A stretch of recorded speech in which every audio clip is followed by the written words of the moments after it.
का दुर्ग मालवा की दक्षिणी सीमा पर एक ऐसा द्वार था जो यदि खुल जाए तो मेवाड़ के हृदय तक रास्ता बन जाता।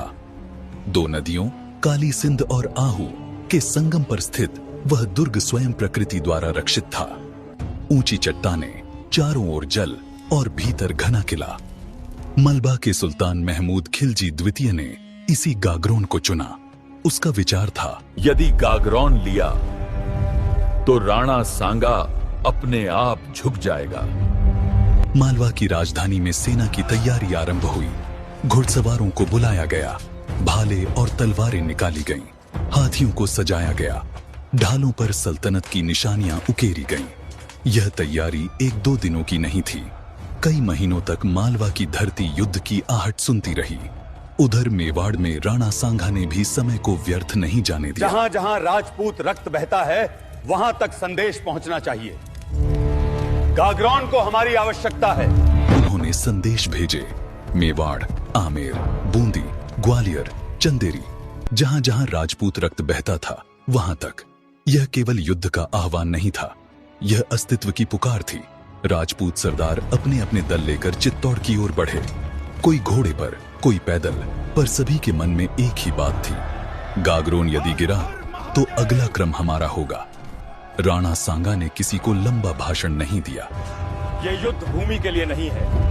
ये युद्ध ये तय करेगा कि राजपूत अपना भविष्य स्वयं लिखेंगे या दूसरों से लिखवाएंगे। उधर मालवा की सेना गागरोन की ओर बढ़ चली थी। धूल का बादल दूर से दिखाई देता था। ढोलों की आवाज नदियों की धारा को भी कांपने पर विवश कर रही थी। गागरोन का किला अब इतिहास के केंद्र में था। एक ओर सल्तनत का घमंड, दूसरी ओर राजपूती स्वाभिमान। और समय धीरे धीरे उस क्षण की ओर बढ़ रहा था जहां निर्णय तलवारों से लिखा जाना था। जब मालवा की सेना गागरोन के समीप पहुंची तो आकाश पर धूल की परत छा चुकी थी। काली सिंध और आहू की धाराएं उस दिन कुछ अधिक ही गंभीर बह रही थीं, मानो उन्हें भी आभास हो कि शीघ्र ही उनके तटों पर रक्त और इतिहास एक साथ उतरने वाले हैं।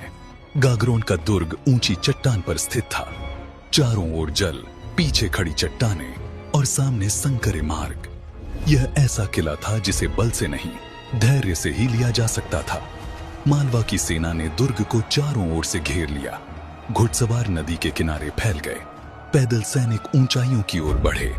हाथी मुख्य मार्ग पर खड़े कर दिए गए ताकि भय का वातावरण बने। महमूद खिलजी द्वितीय दुर्ग की ओर देखकर काफी देर तक मौन रहा। यदि यह किला गिर गया तो मेवाड़ की आधी शक्ति यहीं टूट जाएगी। पर गागरोन इतनी सरल भूमि नहीं थी। दुर्ग के भीतर राजपूत सैनिक पूर्ण तैयारी में थे। धनुष तने हुए, भाले सज्जित और ढालें एक दूसरे से सटाकर मानव प्राचीर बना दी गई थी। गागरोन का नायक जानता था, यह केवल किले की रक्षा नहीं, पूरे राजपूताना की परीक्षा है। उधर चित्तौड़ से राणा सांगा धीमी पर स्थिर गति से गागरोन की ओर बढ़ रहे थे। उनके साथ मेवाड़ के चुने हुए योद्धा थे। वे जो युद्ध में पीठ नहीं, केवल छाती दिखाते थे। मार्ग में कई सरदार अपने अपने दलों के साथ आकर उनसे मिले। किसी ने पूछा, क्या युद्ध तुरंत होगा?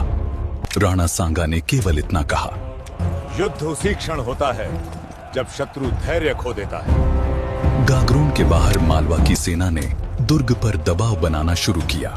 रात के समय घुड़सवारों की हलचल, दिन में लगातार तीर वर्षा। पर दुर्ग की दीवारें मौन रहीं। यह मौन मालवा के सैनिकों को अस्वस्थ करने लगा। वे कहते, राजपूत छिपे हुए हैं पर टूटे नहीं हैं। कई दिन बीते, रसद खपने लगी। नदियों के संगम ने मालवा की चालों को सीमित कर दिया। जहां जहां सेना बढ़ती, वहीं जल और चट्टान रास्ता रोक लेते। इसी बीच एक प्रातः गागरोन की प्राचीर से ध्वज बदला गया। नीला पीला ध्वज दूर से दिखाई दिया। यह संकेत था। और उसी दिन दोपहर से पहले राणा सांगा अपनी सेना के साथ गागरोन के समीप पहुंचे। घोड़े की टापों की ध्वनि नदियों की धारा से टकराकर चारों ओर गूंज उठी। उनकी देह पर युद्धों के चिन्ह थे। एक आंख पर स्वर्ण आवरण, दूसरी में अडिग निश्चय। राणा सांगा ने गागरोन की ओर देखा और फिर मालवा की सेना की ओर। उन्होंने कोई घोषणा नहीं की, केवल ध्वज को आगे बढ़ने का संकेत दिया। उसी क्षण गागरोन के द्वार खुले। दुर्ग के भीतर से राजपूत दल एक साथ बाहर निकले। यह अचानक नहीं था, यह पहले से तय क्षण था। दोनों ओर से राजपूतों ने मालवा की सेना को संकरे क्षेत्र में बांध लिया। नदी पीछे, चट्टाने बगल में और सामने ढालों की दीवार। पहली टक्कर भालों से हुई, घोड़े उछले, ढालें टूटी और रण की ध्वनि आकाश तक पहुंच गई। मालवा की सेना संख्या में अधिक थी, पर स्थान में नहीं। यही वह क्षण था जहां संख्या बल नहीं बन पाई। राणा सांगा अग्रिम पंक्ति में आए। उनकी तलवार पहली बार म्यान से निकली, एक बार फिर दूसरा, और मार्ग खुलता चला गया। राजपूत सैनिक यह देखकर और तीव्र हो गए। वे जानते थे, जहां उनका नायक आगे है, वहां पीछे हटने का कोई प्रश्न नहीं। मालवा की सेना अब रक्षात्मक हो चुकी थी। उनकी पंक्तियां धीरे धीरे ढीली पड़ने लगी। सेनापति आदेश दे रहे थे, पर आदेश कोलाहल में खोते जा रहे थे। सूर्य धीरे धीरे ढलने लगा और उसी ढलती धूप में यह स्पष्ट हो गया कि युद्ध का पलड़ा किस ओर झुक रहा है। पर निर्णय अभी शेष था। अंतिम प्रहार अभी होना था। गागरोन के मैदान में संध्या उतरने लगी थी, पर युद्ध का ताप और अधिक तीव्र होता जा रहा था। काली सिंध और आहू की धाराएं अब केवल जल नहीं बहा रही थीं, वे उस रण की गूंज अपने भीतर समेट रही थीं, जो आने वाली शताब्दियों तक स्मरण किया जाने वाला था। मालवा का सुल्तान महमूद खिलजी द्वितीय रणभूमि के पीछे एक ऊंचे स्थान से युद्ध को देख रहा था। उसके चेहरे पर अब वह आत्मविश्वास नहीं था जिसके साथ वह गागरोन पहुंचा था। उसकी दृष्टि बार बार अपनी बिखरती हुई पंक्तियों पर जाती और फिर सामने उस नीले पीले ध्वज पर टिक जाती, जिसके नीचे राणा सांगा अडिग खड़े थे।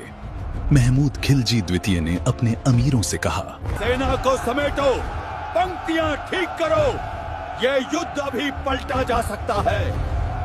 पर रणभूमि में आदेश केवल वही मान्य होते हैं जो समय पर दिए जाएं। अब समय मालवा के हाथ से फिसल चुका था। राजपूतों का प्रहार धीरे नहीं था, यह एक सतत दबाव था। हर वार के साथ मालवा की पंक्तियां और पीछे सरकती जा रही थीं। घोड़े थक चुके थे, पैदल सैनिक संकरे क्षेत्र में आपस में उलझ रहे थे। राणा सांगा अब पूरी तरह युद्ध के केंद्र में थे। उनका शरीर घावों से भरा था, पर गति में कोई शिथिलता नहीं थी। तलवार उठती, मार्ग बनाती और फिर अगले लक्ष्य की ओर बढ़ जाती। गागरोन के दुर्ग से निकले राजपूत दल अब मालवा की सेना के पार्श्व पर आ चुके थे। यह वही क्षण था जिसे युद्ध की भाषा में निर्णायक कहा जाता है। महमूद खिलजी द्वितीय ने यह देखा और पहली बार उसके मन में स्पष्ट भय ने जन्म लिया। उसने अपने अंगरक्षकों को निकट बुलाया और स्वयं समर भूमि में कूद पड़ा। मालवा की सेना का हौसला बुलंद हो गया। तलवार और भालों से जमकर युद्ध होने लगा। राजपूत सेना भी डटकर मुकाबला कर रही थी। महमूद खिलजी द्वितीय अपने घोड़े पर सवार राजपूत सैनिकों को गाजर मूली की तरह काटता हुआ अपनी सेना को उकसा रहा था। उसी क्षण राणा सांगा भी मालवा के सैनिकों की धज्जियां उड़ाता हुआ सीधे खिलजी के सामने आ पहुंचा। दोनों के बीच भयंकर युद्ध हुआ। सांगा का बदन जख्मों से भर चुका था, लेकिन सांगा हार मानने को तैयार नहीं था। और तभी कुछ ही पलों में खिलजी का घोड़ा जख्मी होकर धरती पर गिर पड़ा। महमूद खिलजी द्वितीय भी घोड़े से नीचे आ गिरा। नीचे गिरते ही राणा सांगा ने खिलजी को तुरंत बंदी बना लिया। यह दृश्य देखते ही मालवा की सेना पीछे हटने लगी और फिर राजपूतों ने विजय का बिगुल बजा दिया। यह बंदी स्थिति किसी अपमानजनक गतिविधि का परिणाम नहीं थी। राजपूतों की परंपरा में शत्रु को मारना या अपमानित करना अर्थहीन समझा जाता था, पर बंद कर देना, मानवीय व्यवहार देना और उसकी मर्यादा बनाए रखना राजपूत धर्म का हिस्सा था। और यही हुआ। राणा सांगा ने महमूद खिलजी द्वितीय को अपने स्वयं के शिविर तक लाया, जहां उसके घावों की देखभाल की गई। उसे सम्मान से भोजन दिया गया और उसकी स्थिति इस प्रकार सुरक्षित रखी गई कि कोई भी कह न सके कि यह केवल विजय का क्षण है। यह एक राजनैतिक कलात्मकता और आदर्श नैतिकता का क्षण था। कुछ समय तक उसे मेवाड़ में सम्मान पूर्वक रखा गया। यह केवल उसके घायल शरीर के कारण नहीं, बल्कि इस तथ्य के लिए भी कि राणा सांगा ने यह संदेश देना चाहा कि हम केवल तलवार के साथ लड़ते हैं, पर जीवन के साथ भी समझ रखते हैं। इस बीच गागरोन का दुर्ग पूरी तरह राजपूतों के अधिकार में आ गया। राजपूतों ने अपने हथियार वहीं नहीं रखे, बल्कि यह भी सुनिश्चित किया कि किले का नियंत्रण पहले से कहीं अधिक मजबूत फिर चित्तौड़ की ओर अग्रसर हुआ। मालवा के जो सैनिक और प्रजा बचे थे, उन्हें मार्जित किया गया। लूटपाट नहीं, बल्कि राज्य नियमों के अंतर्गत पुण्य व्यवस्थित किया गया। कुछ दिनों बाद राणा सांगा ने मुहम्मद खिलजी द्वितीय की विदाई का निर्णय किया। सम्मान के साथ उसे उसकी सत्ता की शर्तों के तहत लौटाया गया। इसके लिए राणा ने साफ शर्त रखी कि वह अपनी शक्ति को मेवाड़ के विरुद्ध वापस नहीं लगाएगा।